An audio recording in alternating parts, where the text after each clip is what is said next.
नमस्कार मंडळी, कसे आहात? मजेत ना? मजेतच राहा.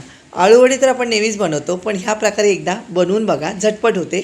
इथे आळूची पानं घेतले, स्वच्छ धुवून पुसून घेतलेले आहेत. याप्रमाणे कट करून घ्यायचं. कट केल्यानंतर मधला दोरा काढून झाला की फोल्ड करायची आणि सुरीने बारीक चिरून घ्यायची.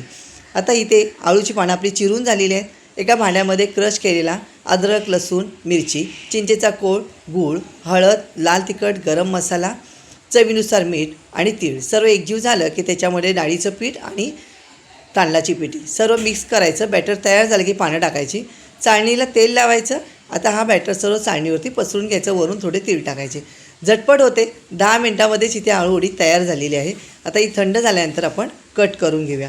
छान अशी टेस्टी आळूवडी तयार झाली. आता ही आळूवडी फ्राय करताना मी इथे फक्त 1 चमचा तेलाचा वापर केलेला आहे. त्याच्यामध्ये मोहरी आणि तीळ टाकलेले आहेत. चांगली 2 ते 3 मिनटं चांगली फ्राय करून घेतली. नक्कीच अशी आळूवडी करून बघा.